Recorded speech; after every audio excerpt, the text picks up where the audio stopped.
Allez, c'est parti pour un nouveau décryptage. Aujourd'hui, on s'attaque à un vrai poids lourd, un enjeu absolument fondamental pour n'importe quelle organisation moderne, la maîtrise de l'information. Bon, on le sait, dans notre monde actuel, les données affluent de toutes parts. Alors comprendre comment structurer toute cette matière première, c'est juste crucial. Et c'est exactement ce qu'on va explorer ensemble en plongeant dans la mécanique d'un outil redoutable, le système d'information marketing, qu'on appelle plus souvent le SIM. Au programme aujourd'hui, d'abord, on va poser le problème en parlant du grand défi de l'information. Ensuite, on définira exactement ce qu'est ce fameux SIM, on analysera ses objectifs stratégiques et on finira par décortiquer sa structure. Bref, on a du pain sur la planche. On attaque tout de suite avec notre première partie, le défi de l'information.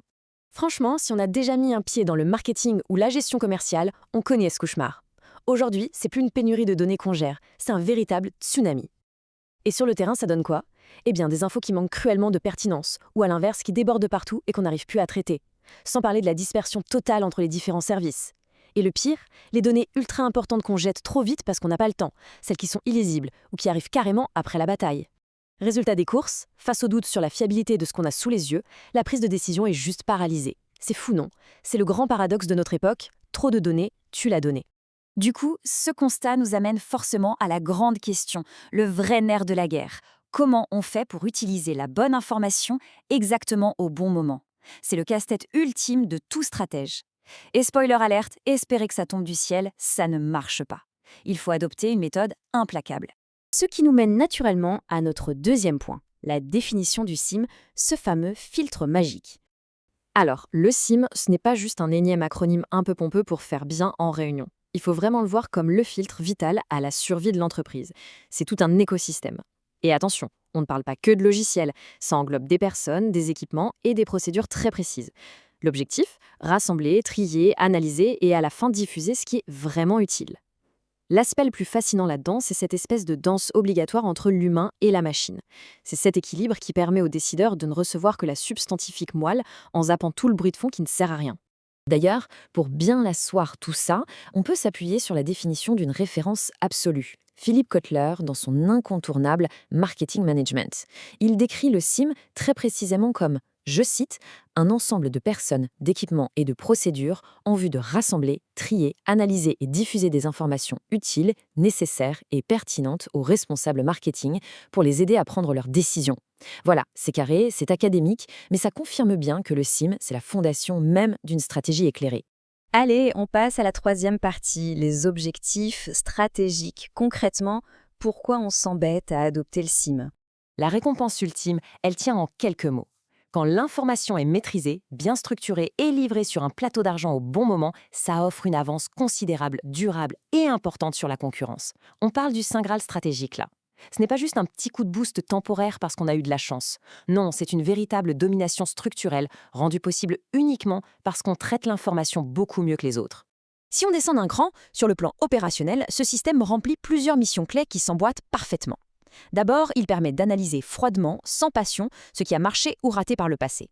Ensuite, il facilite toutes les décisions concernant le ciblage, les produits, bref, le mix marketing. Mais le vrai coup de génie, c'est sa fonction de filtre sur mesure. Le SIM garantit que chaque collaborateur, selon son poste, ne reçoive que les données qu'il peut et doit manipuler. Franchement, ça ne sert à rien d'inonder un chef de produit avec des données brutes qu'il n'aura jamais le temps de traiter. Le système lui donne l'info à jour au moment précis où il peut agir et sous une forme ultra lisible. Et nous voici déjà à la quatrième et dernière partie, la structure du SIM. C'est là qu'on met les mains dans le moteur. Si on regarde ce schéma global, la mécanique d'ensemble saute aux yeux.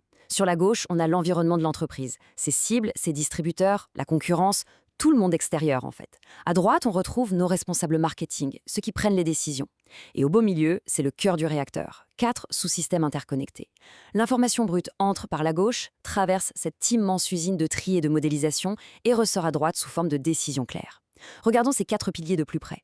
Ce qui est super intéressant, c'est le contraste immédiat entre les deux premiers piliers. D'un côté, on a le système comptable interne. Ça, c'est le socle, le dur, le rapide. les ventes, l'état des stocks, les commandes en cours, de la donnée chiffrée purement interne. Mais de l'autre côté, en totale opposition, on trouve le système de renseignement. Et là, on est dans la surveillance radar de l'extérieur. C'est une veille continue, souvent beaucoup plus informelle. Ça passe par la presse spécialisée, les bruits de couloir dans les salons professionnels pour capter l'évolution de la société ou des concurrents. En gros, on marie la précision des chiffres internes avec la finesse de l'intelligence économique externe. Vient ensuite le troisième moteur de cette machinerie, le système d'analyse.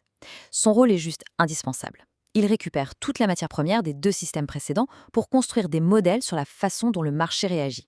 Imaginez, on croise une info sur la flambée du prix des matières premières avec des données sur une baisse du pouvoir d'achat. Eh bien, le système d'analyse va pouvoir modéliser mathématiquement l'impact sur la demande si jamais on modifie nos prix. C'est littéralement la boule de cristal de la stratégie. Enfin, le quatrième pilier, c'est le système de recherche marketing, ce qu'on appelle plus couramment les études de marché. La grosse différence ici, c'est que contrairement à la veille permanente qu'on a vue avant, la recherche fonctionne en mode projet. Ce sont des études formelles, bien encadrées, lancées pour résoudre un problème marketing hyper précis. C'est vraiment l'intervention chirurgicale ponctuelle quand on tombe sur un os ou une opportunité inattendue et que les données courantes ne suffisent pas à y voir clair. Quand on prend un peu de recul sur cette architecture intégrée, on réalise vraiment la puissance du dispositif.